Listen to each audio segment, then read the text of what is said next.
जून के महीने की बात करती हूँ। जून के महीने में आप अरेस्ट हुए थे, जेल गए थे। जून के महीने में आपने शपथ लिया।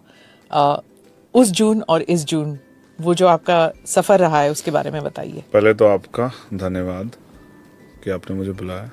दूसरी बात, 2 जून का जिक्र किया आपने, जून की 2 तारीखों का। 1 तारीख और मैं आपको बताता हूँ, इसी जून में मुझे गोली लगी थी।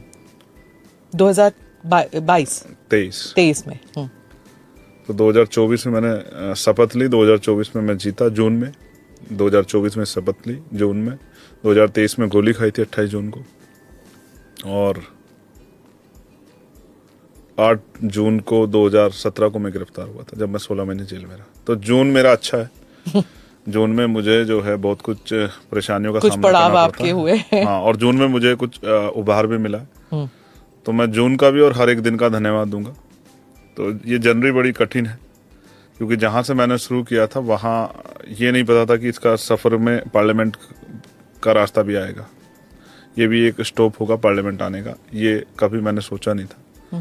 जहाँ मैंने शुरू किया था वो भीम आर्मी के जरिए हमने शुरू किया था, पाठशालाओं के जरिए। क्योंकि मैं एक दिन एक स्कूल में गया था, मेरे फादर टीचर थे प्राइमरी स्कूल में, तो प्राइमरी यानी कि 5वीं तक के जो स्कूल होते हैं, तो मैं उनके स्कूल में जाता था। तो वो बहुत जो है अनुशासित रखते थे बच्चों को, और उनके एजुकेशन सिस्टम जो है उन्होंने वहाँ बनाया था बहुत अच्छा था। लेकिन बाद में उनके जाने के बाद 2013 में उनकी डेथ हुई। तो मैं एक दिन एक प्राइमरी स्कूल में गया, वहाँ के हालात देख के मुझे बड़ी तकलीफ हुई कि तीसरी और चौथी क्लास के बच्चे जो है, 3rd और 4th स्टैंडर्ड के बच्चे, वो अपना नाम नहीं लिख पा रहे थे। तो मैंने महसूस किया कि जब बुनियाद इतनी कमज़ोर होगी तो उनका भविष्य क्या होगा। सरकारी स्कूल, गरीबों के बच्चे अक्सर सरकारी स्कूल में पढ़ते हैं। तो फिर मैंने अपने साथियों से बात की कि यार ऐसे तो ख़राब हो जाएगा। कॉन्स्टिट्यूशन ने हमें अवसर दिया और हमारी जिम्मेदारी है कि सोसाइटी जो हाशिए पे जो समाज है उसको ऊपर उठाया जाए।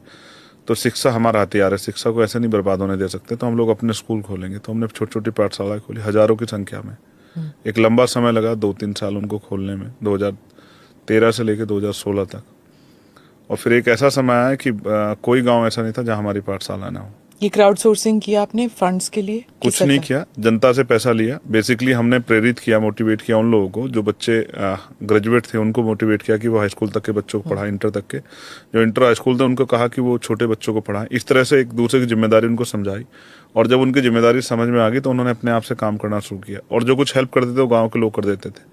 ऐसा होता कोई भी चीज़ शुरू होती है, लोगों के लिए नहीं होती तो लोग इंटरेस्ट नहीं लेते, लेकिन जब उससे कुछ आउटपुट आता है, जैसे वो बच्चे उस पाठशाला से निकलते थे तो संस्कार के तौर पे अपने माता पिता के पैर छूते थे, गली में मिलने वाले लोगों का सम्मान करते थे, या घर जाके पढ़ते थे, या इंग्लिश में जो है बात करते थे। तो इससे एक जो है, और जब उनके रिजल्ट्स आए स्कूल के, क्योंकि सिलेबस हम लोग वहाँ सिलेबस भी पढ़ाते थे, बहुजन महापुरुषों के बारे में पढ़ाते थे, संविधान के बारे में पढ़ाते थे। तो फिर जब उसके रिजल्ट्स आए तो लोगों को बहुत अच्छा लगा। तो फिर जो लोग नहीं भी बेचते थे अपने बच्चों को, वो भी भेजने लगे। और फिर कोई पेन गिफ्ट कर देता था, कोई जो है कॉपी गिफ्ट कर देता, कोई बुक्स गिफ्ट कर देता था, कोई बोर्ड गिफ्ट कर देता। इस तरह से एक गांव के लोगों के ही मदद से वो पाठशाला चलती थी। तो ये